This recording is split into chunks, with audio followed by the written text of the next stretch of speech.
Well, Stephen, we touched on it, that they were excellent in their victory against Aston Villa in the FA Cup last week.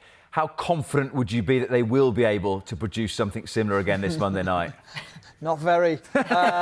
Just because of the inconsistencies, and I think that's probably what frustrates Pochettino as well, is the fact that he knows there's some great footballers within the team, and there's at times when it clicks, they play great football. But getting that level of consistency over a period of time is just not happening for him at the moment.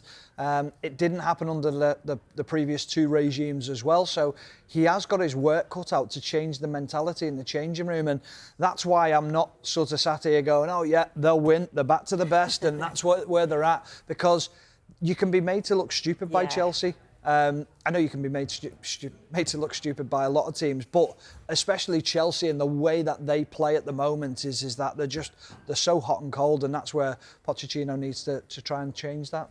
To what extent, Sue, is that inconsistency due to the fact that they are largely young players and that very few young players are consistent through a 38-game Premier League season? Yeah, I think it is, because you looked at the two games before the Aston Villa game and they'd conceded 8 goals and we've constantly said on this show they create opportunities, they're just not quite taking them. They've not been clinical enough. Against Aston Villa, one of their best performances of the season. And you just, like you said, the young side, they've brought in young players with lots of potential, and you're seeing that in glimpses. Against Aston Villa, we've sort of seen it collectively. So we've seen them be clinical in front of goal. We've seen the back four were very good. We've seen the midfield in front were very good. Because I think when we say defensively, Chelsea have been off it at times, you often straight away just look at the defence, you look at the back four, but it's often what's in front of them. Yeah. It's when they press from the front, it's then what happens with the midfield. Then sometimes the defenders can become very isolated, but it just seemed to all work and click. But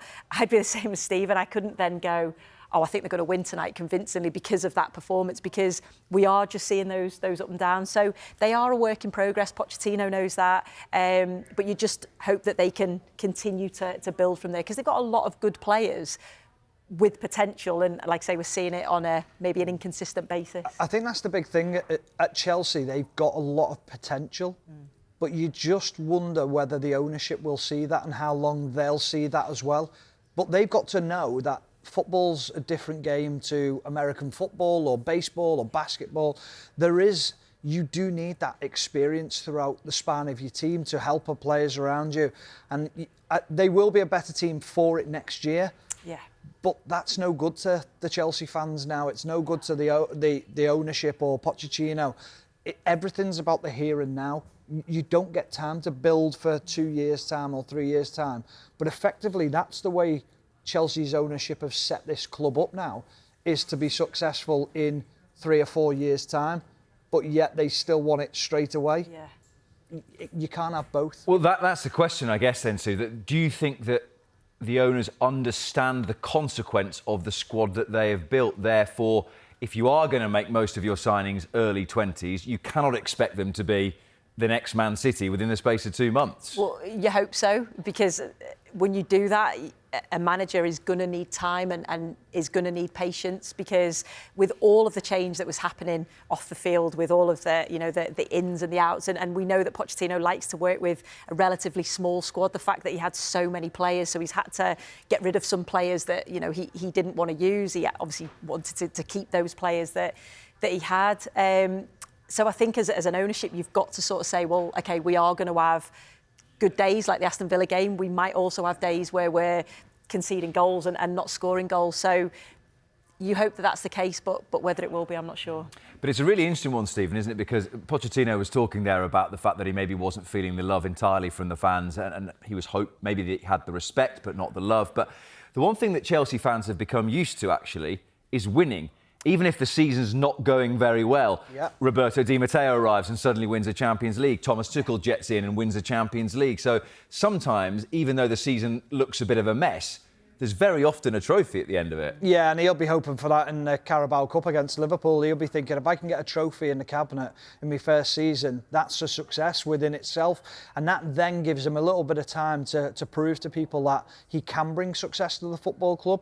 And I think that's what he'll be aiming for. I think I'm not saying he's going all in on that final and everything's about that final, but there will be a lot on that now. Also, obviously the FA Cup as well. He'll be looking at them 2 trophies and saying, well, if we can bring 2 trophies home at the end of the season and show a little bit of a sign of progression in the league, then it's a good season. And actually, that sort of leading to what I was just saying about seasons gone by, it would be, to use the kids' expression, well Chelsea to win at least one, possibly 2 of those. Down with the kids. Too old for this side. But it would be, this is maybe more my era, very Chelsea to at least win one of those 2 trophies, wouldn't it? Yeah, and yeah, like you say, over the years, that's what you sort of expect from Chelsea. I think that's what the fans, they're used to that. So, yeah, it's an opportunity. Obviously, the Carabao Cup, it's an opportunity because they progressed in the FA Cup. But you just want to see, I think you want to see progression from that. I think that's the most important thing, isn't it? So we're seeing glimpses of it, but you want to see it on a consistent basis. Because I think when Pochettino come in, we all said,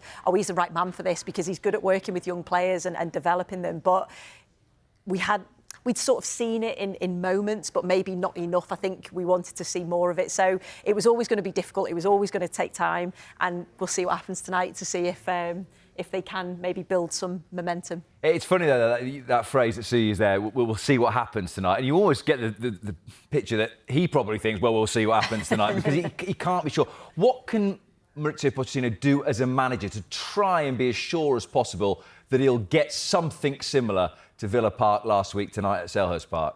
Well, that's the hardest job as a manager. I think that's putting responsibility onto the players to do the things right off the pitch, to lead them into this game in a positive manner, to make sure that they believe in themselves.